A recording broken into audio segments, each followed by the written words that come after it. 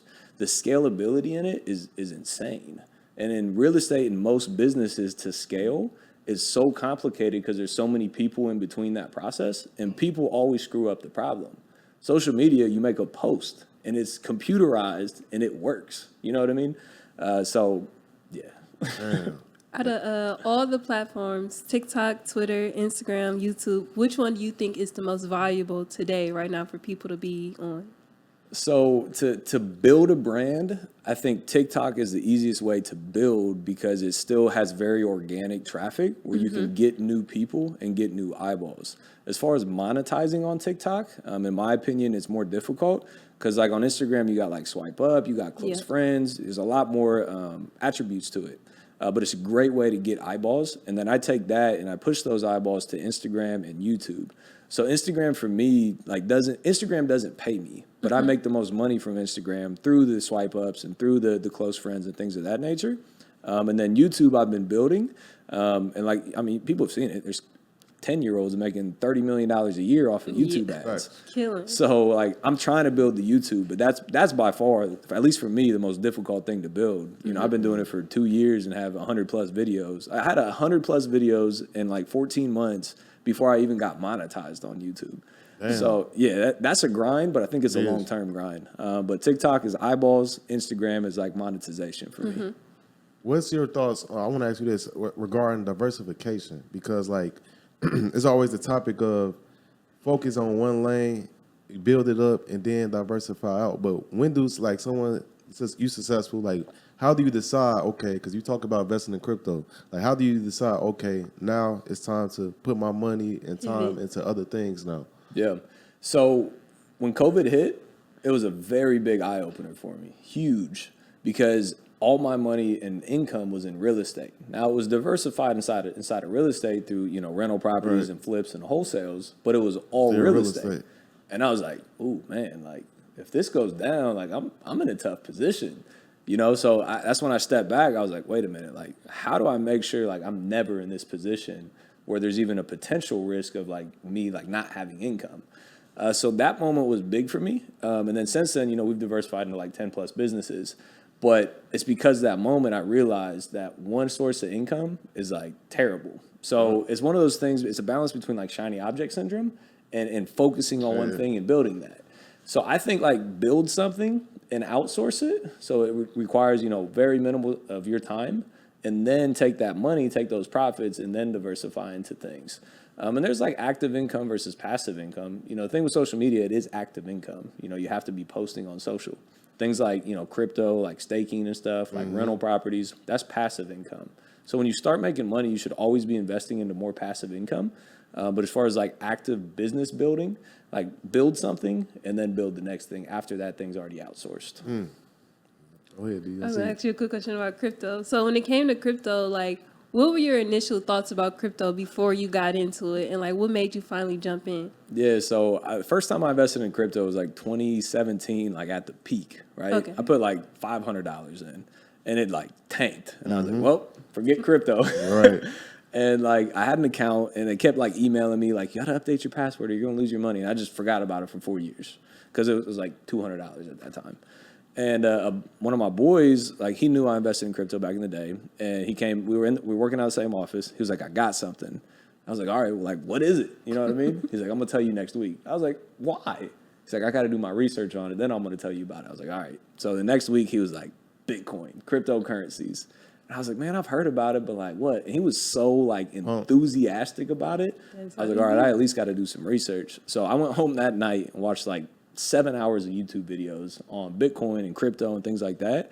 And the more you dove into it, the more it made sense. Yep.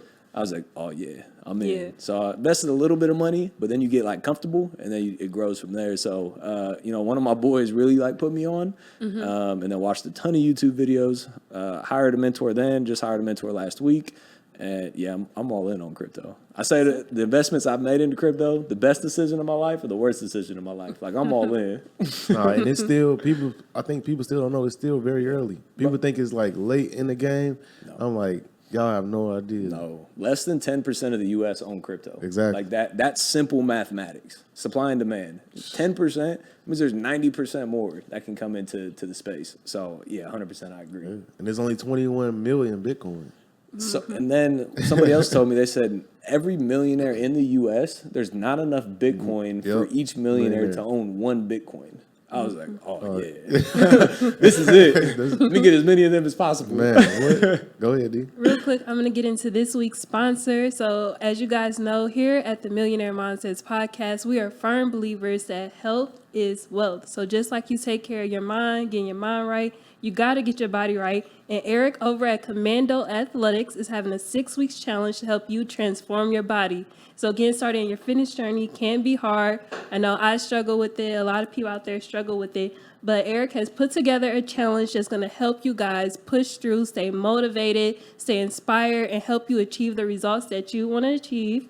This plan comes with nutrition plans, workout plans, and the great thing about it is you can do it from the comfort of your home. So you don't have to go to the gym. You could go right home and minimum equipment needed and, get your workout in. So, guys, make sure you go ahead and go over to Commando Athletics. It's going to be from September 13th to October 23rd. And one more thing, the winners of this challenge are going to get a $1,000 cash prize. So, definitely make sure you jump into this because you don't want to miss that opportunity. Getting paid to get fit. Ain't that something? Yes, ain't that something? Health is wealth. All right, health is wealth for real, man. I'll take that. I'll take that for sure. And getting back into the show, and how old are you? 28. You're only 28 years old, and with all the success you've accumulated, and I know it hasn't been just a smooth ride. So when you dealing with like hardships, like how do you deal with those things to keep going and keep pushing? For sure. So, people see, the gurus on social media and they think they got it all figured out. Like, I don't have it figured out. You know what I mean? Like, I go through the same struggles, the same downtimes, the same trying to figure out how to make ends meet financially. Because, like, we're always pushing, right? We don't just sit with money in our bank account. Like, we're reinvesting, we're trying to grow. So, like, we have the same struggles as a lot of you guys out there. So, for me, like, what I always go back to is what got me to where I am, So, we do all these things to get to the position, like the journaling, like the manifesting, like the affirmations, like the believing in yourself, like the writing down your goals, all those things to help grow you to where you are today. And what I find is when I'm struggling with things is I've gotten away from doing those things. So anytime I'm doing that, I go back to the basics. I get back to my morning routine. I wake up early, I work out, I say my affirmations, I do my manifestations, dreaming about what I want. I journal every morning, I read books every morning. And when I get back to that, that's what gets me back on the path. But we all go through it. We all have down times and struggles for sure. That's what's crazy is when we was talking to Dantes, he said the exact same thing. Like y'all got the verbatim, like same routine. So that goes to show for the people that's listening to this, like success, it doesn't happen by accident. It's intentional. Facts. Like it's something you getting up every day and you working and you creating a routine for yourself, doing the same shit over and over. Because what's funny is like I'll get people that DM me and they be like, "Hey man, I want to fly to Dallas and like shadow you," and I'm like, "Bro, you gonna be bored." Like like it's not nothing that's like, "Oh man, look at it." Right, it ain't nothing super crazy and special. It's really the same shit over and over and over. Just sitting in your office reading books, journaling. Yeah. So what's some of the because I know this is another thing that people always want to know. Like, what's some of the books that you reading right now, or books that you learned the most from? Yeah, so I read a book called Think and Grow Rich when it was 18 or 19 when I was living in Phoenix, Arizona. And like that book completely changed. It's when I fell out of love with the game of basketball and I was like lost, you know what I mean? Whether that's you breaking up with a girl, whether that's you losing a job, getting fired, like there's a point where you don't know what to do. And that's what I was when I, when basketball was no longer there.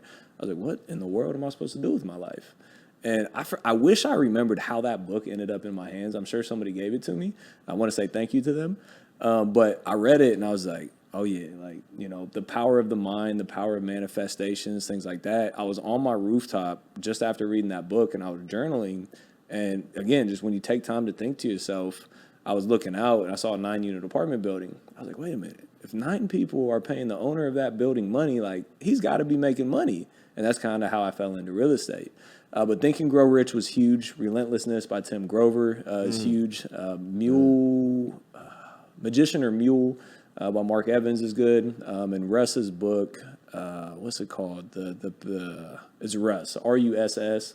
He's the author. It's a yellow book. I forget the title of it. But You talking about the rapper? Yeah. Okay, yeah. He so killing he it. He's doing smart his thing. business dude. Facts. Yeah. Facts. Yeah, I didn't expect you to say that one. Yeah, that caught me off guard. What's up? And I'm gonna ask you this. So you've already like amassed so much success at 28 years old. So what's the long game? Like what's that ultimate goal that you're hoping to achieve when it's all said and done? For sure. So I get that question all the time. Yeah. I think, us as entrepreneurs, like we don't ever think we've done anything. Right. Like I still That's a wake fact. up and I feel like I'm broke some days. I'm like, That's a oh fact. crap, like I got to figure out how to make money. So I think like we're always pushing. Mm-hmm. But as far as like what does it look like, I don't look like end goal because I'm focused on the present. I try to live in the present. But like my goal is $10 million a year net passively, which is like the big caveat. How do you make it passive? And how to get there, I believe in this market is social media eyeballs. Eyeballs is currency. And I think there's a massive opportunity in crypto. I think crypto could end up being 9 figures if you have enough money invested personally, like individually, not the market cap, but like for individuals. And like I truly believe that. I think there's a way to pop 50, 100 mil in the next 3 to maybe 10 years. And like, think about this. Like if you run up 50 mil, right? You invest that at 10% a year, you're making 5 million net, literally not doing anything. Like truly passive income. Like it's hard to spend that type of money every single month. You know what I mean? So that's my goal, is how to build passive income and have true freedom. I like it. Yeah, I do too. The ultimate And goal. knowing you have the basketball background, I have to ask this because I'm a big basketball fan. You probably know where I'm going. Yeah, so I do. Kobe or LeBron? you know what I'm about to say. I'm gonna add hope Jordan. you make the I'm right choice. Look. I'm gonna add Jordan too. Jordan, Kobe, LeBron. Rank them 1 to 3. So I wasn't around. I wasn't watching basketball when MJ was here. So like I can't. I respect him for sure, but like I don't understand like the true respect that I should have for him. Right. So I don't want to rank him. Okay, because, okay, like, that's fair. you That's know, fair. Take him out. Take him out. But I'm from Ohio. So you feel me? Make the right choice. I'm a LeBron fan. Okay, Yes, and sir. what's your reasoning? Just So- because you're from Ohio, or Yeah, really. Because like some people make arguments and they're like, but he doesn't finish sometimes, and that hits home to me. I'm like, yeah, you're kind of right. But I'm from Ohio, so we're gonna keep rocking. We gonna ride or die. hey, I agree, man. I'm a LeBron guy too. I'm not from Ohio, but I'm a LeBron guy. Yeah. I think LeBron, in my opinion, people get upset. Kobe fans go crazy. Jordan fans go crazy. In my opinion, he's the greatest basketball player of all time. I agree. It ain't no opinions. It's the She fact. said it's a fact. She said ain't no opinion. It's a fact. I'm with it. But I wanted to ask you. So, for someone that's listening to this and they in like a position where they starting from zero, they might want to get into real estate, or if it's not real estate, in business, and they probably don't have much capital, don't have much of a network. Like, what's some of the best pieces of advice you could get them to get on the ground running right now? Absolutely. It's easy to me. It's a 2-step process, right? To get anything you want in life is a 2-step process. Number 1 is education. You have to learn what you want to do. That doesn't mean going out and paying 25 racks for a mentor. Like I said, there's YouTubes, there's books, there's $50 or $100 courses. Like, there's plenty of content out there for being broke that you can still afford, right? So education is first and foremost. You have to learn the game. But where most people never get to is implementation. Like education without implementation and implementation without education are worthless. So you got to educate, and then you actually got to put into action what you're learning. And the problem with that is a lot of people, don't think it's real. They see it happening, but then they don't think it's real for them. At the end of the day, we all bleed red. I always look at other people. I'm like, if they're doing it, like, why can't I? You know what I mean? And something that I, picked up years ago is called borrowing belief. What that means is, like, if you want to get into real estate, look at me. Like, I'm doing it. Borrow the belief, the proof of concept that I have, and put that into yourself. Like, it has been done before. It's not rocket science. If you want to get into podcasting, look at y'all. Like, it has been done. Borrow y'all's belief to build a podcasting episode. But, like, it's been done before. There's nothing new in this world outside of like landing on Mars that hasn't been done. So look at what's being done and copy whatever they're doing, because it's it's already been proven. I always say it's never a matter of if something's going to happen. It's only a matter of when something's going to happen. So education and implementation. I love it. Okay, I thought you was about to say, but yeah. So, what do you think is more important, in your opinion, capital or network? Network, for sure. You can get the capital from the network. See, this is dope because I like everybody have like a different answer to this, but it's based on like their perspective and the things they've been through. And you knowing how to raise money, it makes sense that you would say network. That makes sense. Like, wow. So your reasoning is because you could get money from the network. Simple as that. I mean, you can get anything you want from your network, right? And something very powerful that I heard like 2 days ago, Grant Cardone said this. And I've always said, like, your network is your net worth, and that's what everybody knows, right? Yep. Who you know is important, right? Yep. And GC, this was 2 days ago, and it hit home to me. He said, it's not about who you know.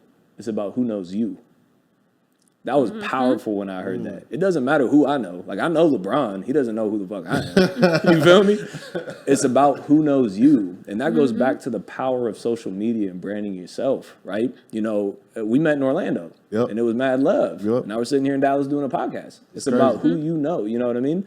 So, yeah, that was very powerful. That was literally 2 days ago when I heard that. And I was like, man, it's not about who I know. It's about who knows me.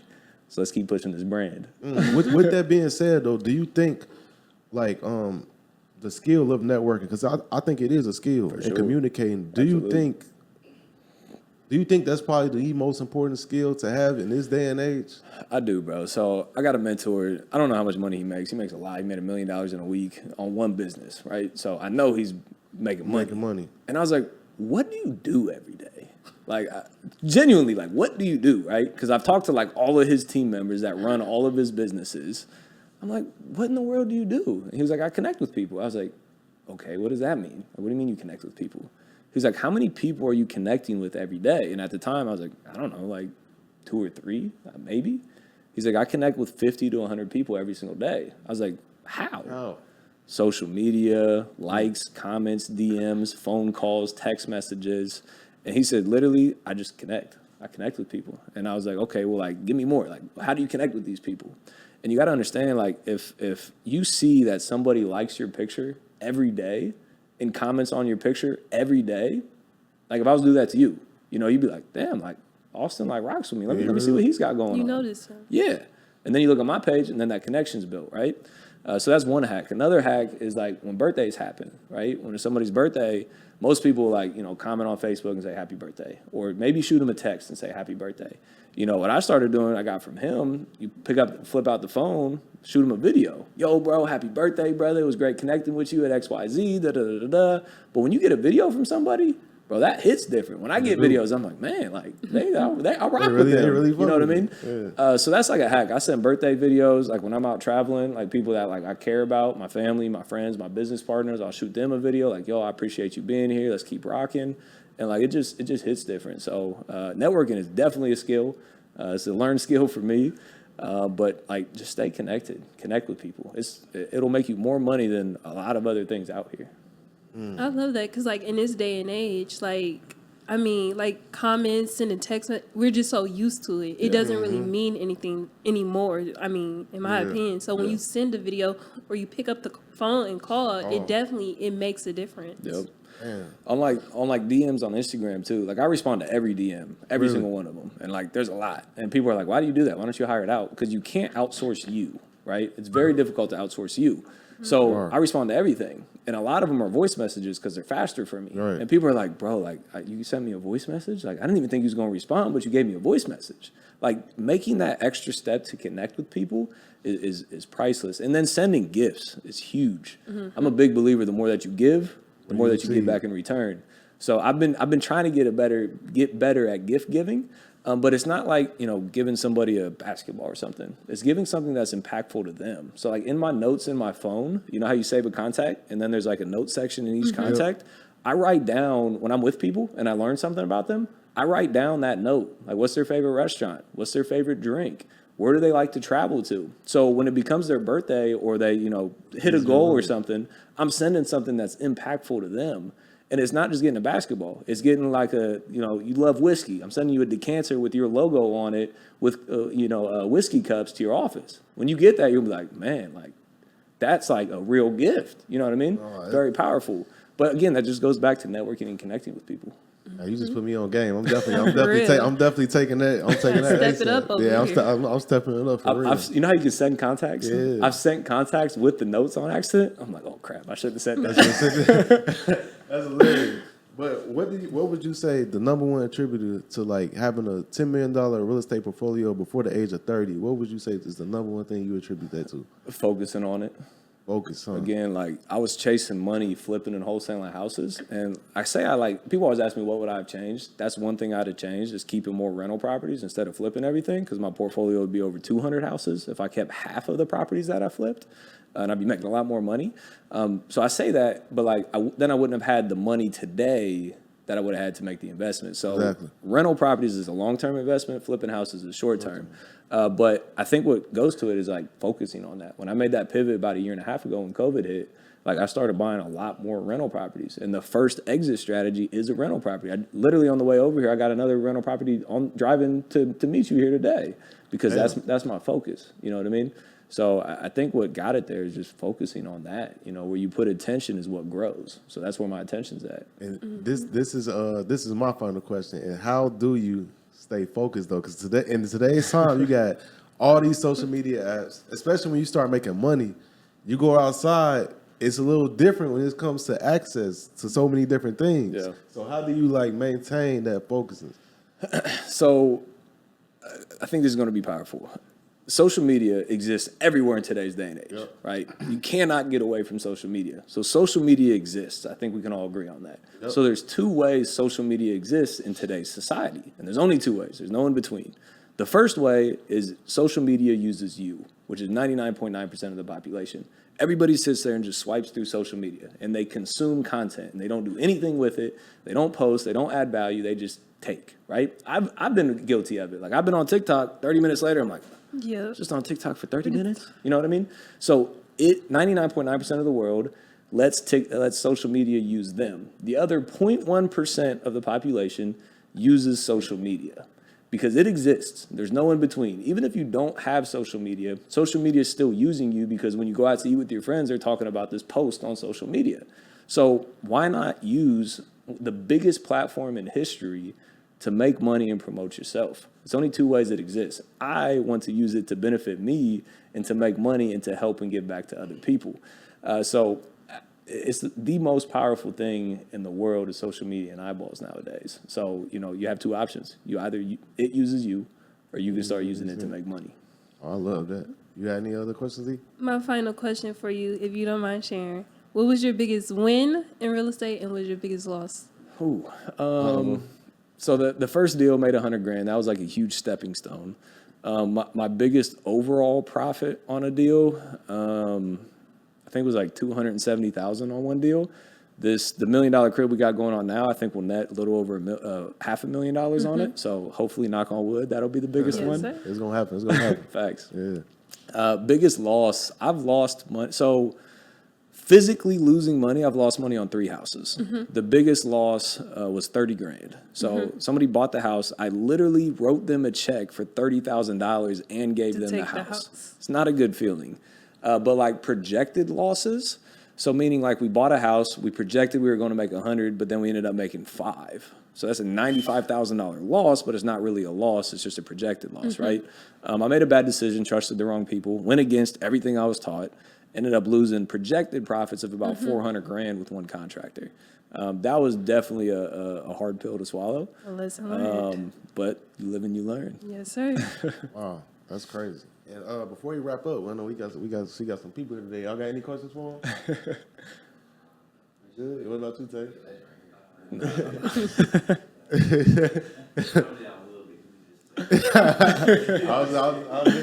I was gonna give y'all cameo, man. You know what I'm saying, with y'all questions. But before we wrap up, I just want to say, man, we really appreciate you taking the time after a busy schedule to come all the way to Dallas, come rock with us. Ohio legend.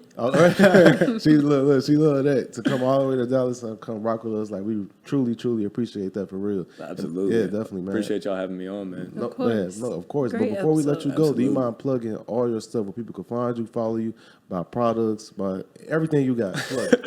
No, that's love. So I'm on social media, all platforms. Instagram's Austin Rutherford Official. TikTok is Austin Rutherford. YouTube's Austin Rutherford. If you want to connect with me, like message me on Instagram. That's where I respond to everybody at. And if you want to, get started, learn real estate, if you go to thereblueprint.com, that's where you can find a lot of my programs and stuff. And then free contracts, free, giveaways, theaustinrutherford.com. Yeah. I gotta ask this real quick because I just got a DM. I feel like this is something super important to talk about. So a lot of times I got a DM about somebody. They said they could put me in a high published thing for a price. Yep. But it's a lot of entrepreneurs. They solely against I'm not paying to get in this and that. What's your thoughts on that?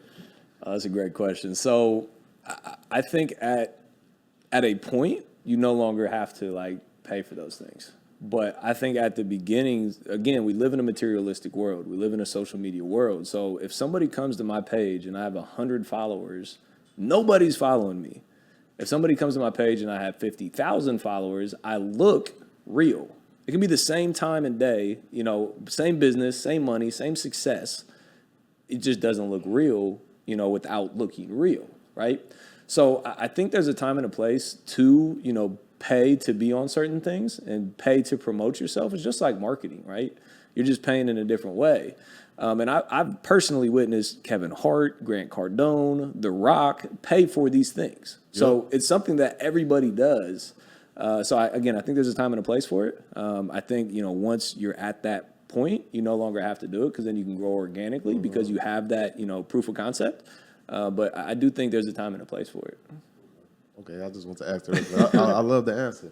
And yeah, before we wrap up, first I want to say, last thing I want to say, this episode is also sponsored by my official crypto guide.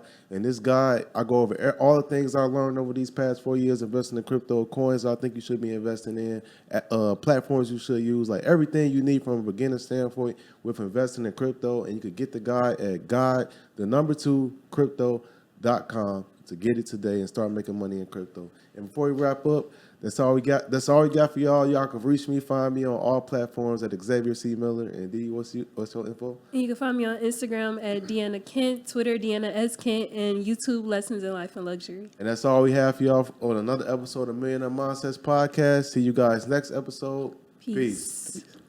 Gotta get your brain right if you're trying to make $1 million. If you ain't gonna do it for yourself, then do it for your mama. Only stay surrounded by them people if you know they solid. Elevate your hustle up today to double up your profit. Trying to learn some game, Xavier gonna talk about it. No Deanna speak that that everybody vouching. Ain't no more excuses valid. Get up off the couch and get up in your bag. To your bank account, need an accountant.